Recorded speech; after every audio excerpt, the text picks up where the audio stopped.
Basta eu crer, basta eu crer. Amo você, simples assim. Basta eu crer, amo você, simples assim. O grande contexto que a gente tem que ter no nosso dia a dia é que esse convite ele é constante. Se eu pegar a história de todas as pessoas que conseguiram manifestar o que era importante de forma sagrada em sua vida, elas colocaram Deus em primeiro lugar, sempre. E ao mesmo tempo que Salomão, se você pegar toda a história de Salomão, que tem dentro da Bíblia, que na Bíblia católica tem até mais do que na protestante, mas se você pegar a história de Salomão inteira, muito do que Salomão diz não seria endossado por Cristo. Grande parte, inclusive. E o ponto em questão é que Salomão ele age intelectualmente porque ele não era a sabedoria. A sabedoria fluía através dele. E quando o intelecto se sobrepuja, ele decide, pelo livre-arbítrio, exercer o que não era lícito aos olhos da sabedoria. E aí ele percebe que ele decidiu andar fora deste foco. Quando ele percebe que ele decidiu andar fora desse foco, ele entende que a sabedoria, ao invés de conectá-lo, isola-o. Ele entende que quanto mais ele percebe a vida com profundidade, mais sozinho ele está. E é exatamente o oposto de Cristo. Porque não tem como eu me desconectar de ninguém. Por que Cristo tem uma empatia absurda? Porque a gente entra dentro de uma outra falácia muito mal colocada, que é a falácia do amor próprio. Você tem que se amar. Andresa, você tem 2 filhas. Elas distribuem amor desde que se entendem por gente, elas não sabem nem o que significava amor próprio. A gente tem que entender o seguinte, o amor próprio, no início da pandemia, fez com que no primeiro ano 33 milhões de abortos voluntários ocorressem. O amor próprio, no início da pandemia, com uma identificação, é meu corpo, meu problema, eu me amo, então eu amo mais a minha vida, eu não vou perder meu tempo engravidando e tendo um filho indesejado. No segundo ano de pandemia, subiu para 43 milhões de abortos voluntários. Esse termo é muito mal colocado, porque quando nós conotamos como cristãos o amor próprio, é o amor que eu tenho a Deus, no qual faz morada em meu peito. Então eu amo a Deus sobre todas as coisas e eu honro o templo que sou em relação a Ele. Mas quando eu amo a Deus sobre todas as coisas, eu aceito, e toda aceitação gera libertação. Eu não atropelo, eu não nego. Então essa questão do amor próprio, ela só pode ser conotada dentro do contexto sagrado. Jesus Cristo nunca se amou, ele amou você mais do que a mim e do que a ele. E aí ele pega e faz o quê? Por amar a você e a mim, a mais do que a ele mesmo, ele fazia a vontade do Pai, que era nos salvar através do sacro ofício dele. Todos os nomes que marcaram. Perguntaram para Santa Teresa, por que você faz o que faz? Porque eu vejo a face de Cristo em cada um. Mas você não se importa com a sua vida? Não, eu vejo a face de Cristo em cada um que eu ajudo. Então a forma com a qual eu me conecto com o fato que eu exerço, quando eu transbordo o amor do Pai através das minhas ações, isso não determina o amor condicional.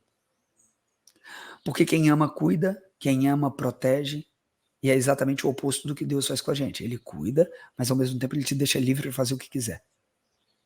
Dá o livre-arbítrio. E isso que você fala, teve uma certa vez que eu estava fazendo uma entrevista com a Jessie, e ela comentou algo muito bonito, muito profundo, que ela tinha visto na aula de filosofia, que o professor perguntava para os alunos a seguinte questão. Ele dizia assim, vocês percebem que o espelho foi uma criação humana? Vocês percebem que Deus fez cada um de nós para nós olharmos o outro, para nós servirmos o outro, e quando estamos servindo, também estamos nos alimentando, estamos comungando de amor, transcendendo e trazendo a multiplicação, que a multiplicação nunca vai acontecer de uma forma solitária. A multiplicação, ela só acontece em conjunto. E daí, a gente percebe aquela passagem da Bíblia do menininho que estava com os peixinhos e os pães, e nós percebemos que eu creio que existiam mais pessoas ali com o alimento, mas aquele que resolveu partilhar multiplicou. Então, é bonito você trazer esse significado de amor próprio para que as pessoas possam trazer uma compreensão correta. Sim, eu preciso estar bem comigo, não necessariamente, porque muitas das vezes, quando eu ajudo, eu estou mal e vou no hospital com pessoas com câncer, ou eu vou trazer a utilidade, que é um valor gigante, eu consigo melhorar. Então, é muito bonita a fala do doutor, por quê? Porque às vezes a pessoa diz, não, só vou ajudar quando eu estiver bem. Mas calma, vamos tentar interpretar tudo isso, porque é até na própria utilidade que você começa a ficar bem. Ó, o primeiro ponto em questão, antes de você ver qualquer coisa, o primeiro ponto em questão é, a gente está aqui para servir. Como você se conecta ao servir a cada minuto é a questão específica. E aí dentro disso, dentro desse servir que nós manifestamos, como eu consigo colocar isso em prática no meu dia a dia de forma leve? E o servir, quando eu estou servindo, que eu sirva como se fosse para Cristo. E com isso eu vou conseguir ter resultado onde as pessoas não imaginam. E o grande X, assim, ADD, que envolve tudo isso é, quando a gente pensa sobre o amor próprio, a palavra que você estava buscando é essa aqui. Você ter um autocuidado não é você se amar. A formiga, ela não quer cortar a própria perna. E ela nem por isso se ama. Ela sabe cuidar do que é o próprio corpo. E isso não é um amor próprio. Isso é um simples senso de preservação que até um bicho tem. Tá bom? Isso qualquer ser vivo tem. Mas, perceba, uma semente, para ela se tornar uma árvore, ela tem que morrer completamente porque ela é. E aí, o grande X da questão é que a ressignificação é uma habilidade infantil. E que hoje é tido como a chave de solução da humanidade. Muitas pessoas com traumas, nós vamos voltar, vamos ressignificar, é uma ferramenta útil para ajudar muitas pessoas. Eu mesmo uso em alguns momentos. Mas o ponto não é esse.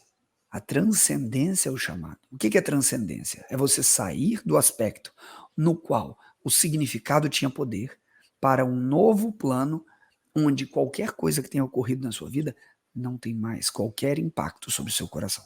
Não tenha poder, não é Isso, verdade? porque o perdão verdadeiramente, ele só se manifesta, e a fé verdadeiramente só se manifesta de forma inabalável quando o seu coração também o é. Um coração com fé não é um coração com medo. Continuando a passagem do barco. Vocês ainda têm medo? Vocês não têm fé? É simplesmente isso, foi muito nítido. Um coração de um cristão, ele não tem medo. Ele não tem medo. O único momento que Jesus titubeou foi, Pai, se puder afasta de mim esse cálice, mas que seja feita a tua vontade. Ali era ele falando por ele, eu sei o que eu vou passar, eu sei o que eu vou sofrer. Pai, se puder, afasta de mim isso, mas que seja feita a tua vontade. E aí, Dedê, dentro desse contexto, é que a gente encontra grandes preceitos. Qual foi a recepção que a humanidade teve em meio a um confronto tão grande como ocorreu na pandemia? Qual foi a percepção que as pessoas têm em meio a um confronto grande, a um embate grande quando ocorre na tua casa? Sim. Aí minha esposa até hoje ela fala assim, mas tudo que você fala, quando eu te falo qualquer coisa, você está sempre tranquilo. Eu, sim, eu estou sempre tranquilo, porque eu não dou esse direito a ninguém no mundo para ter poder sobre o meu coração. O único que tem poder sobre o meu coração é Deus. E você, porque essa é uma só carne comigo. Mas as suas frustrações não têm poder sobre o meu coração. Tem uma parte de Paulo que eu acho bonito e traz muito isso que você está trazendo, que o medo ele é uma emoção humana. Então, enfim, o medo é natural, insegurança, a ansiedade, a gente vai sentir, mas é o corpo que sente. E daí Paulo fala muito bonito isso, ele diz assim, o teu espírito não é de covardia, o teu espírito é de perseverança. Ou seja, beleza, o meu corpo é natural, vai sentir medo, vai sentir ansiedade, vai sentir isso, mas o meu espírito não.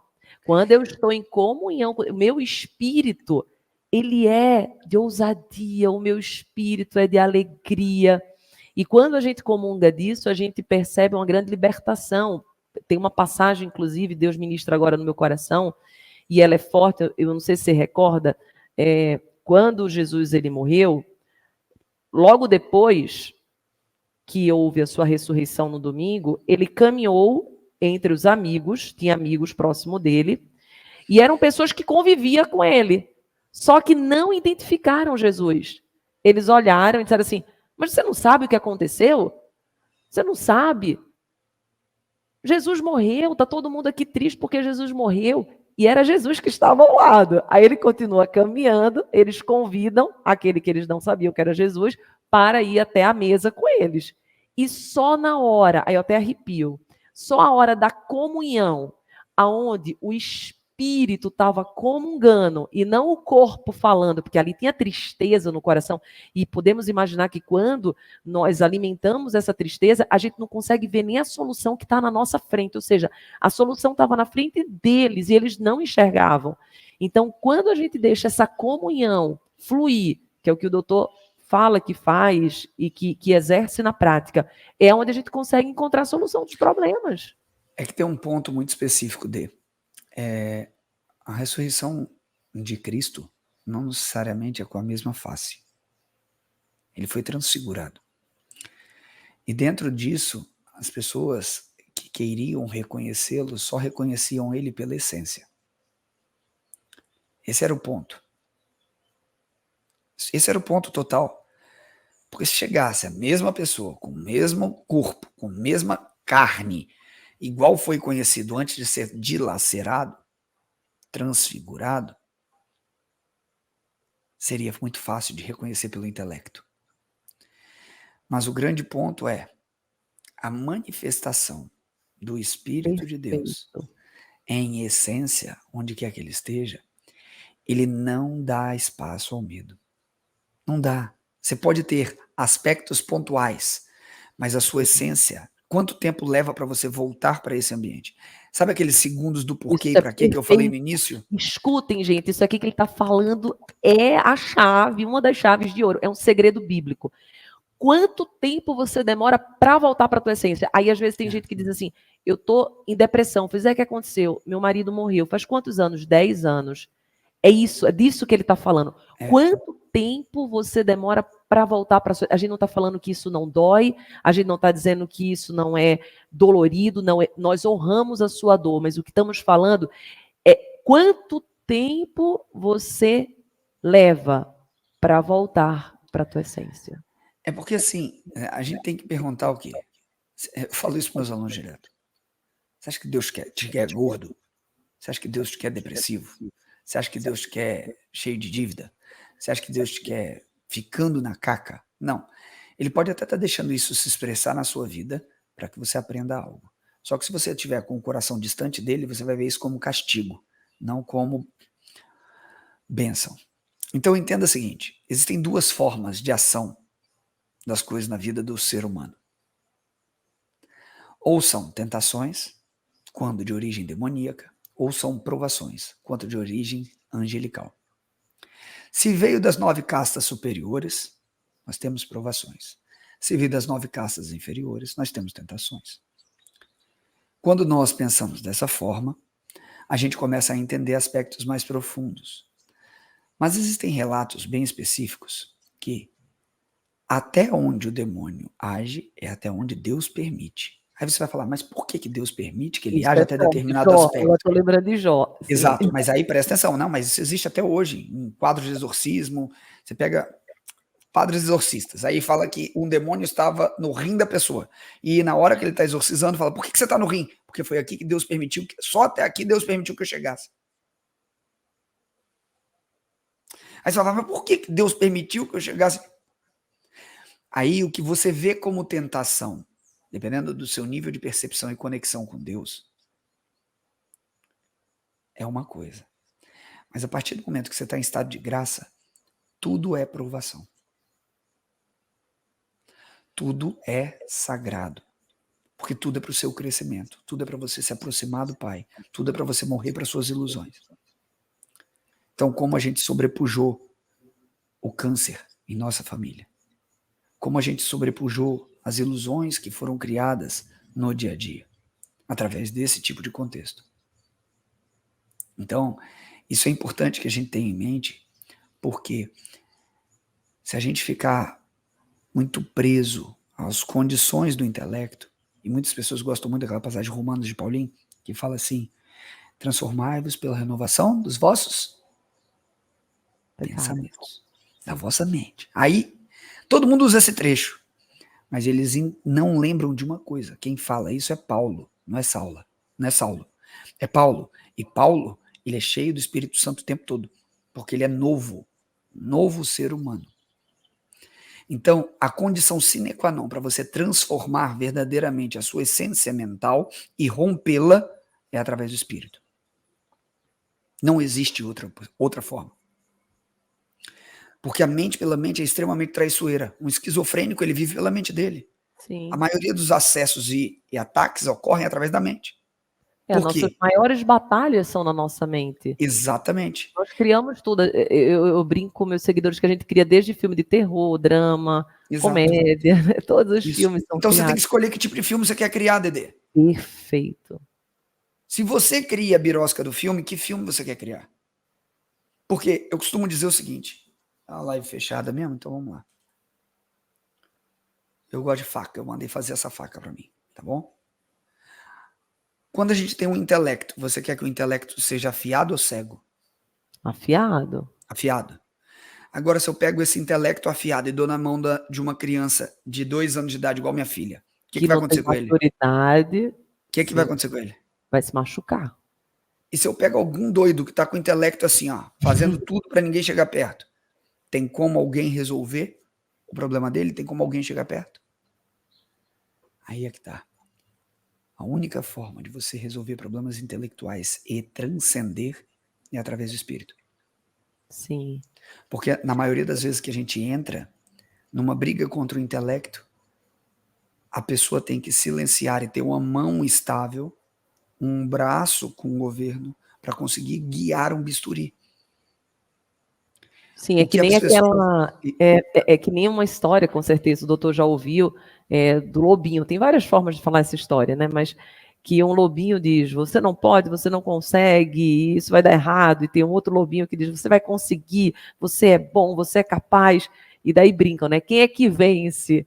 Na verdade, quem vence não é um nem o outro. É o que você mais vai alimentar aqui dentro de você, da sua mente, o que mais você vai fazer durante o seu dia. E eu imagino que o doutor deve ter muitos rituais, porque os rituais, inclusive, eu falo muito no livro Todo Santo Dia, tem pessoas que não gostam de ter rotina.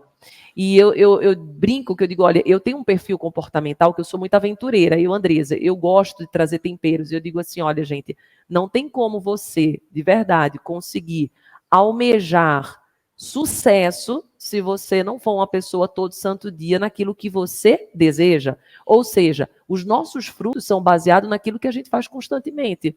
Então, se constantemente o doutor, como o doutor fala, ora, medita, tem uma boa alimentação, trabalha a mente e o espírito, é óbvio que vai ter um resultado. Agora, se você é de vez em quando, você não consegue vencer.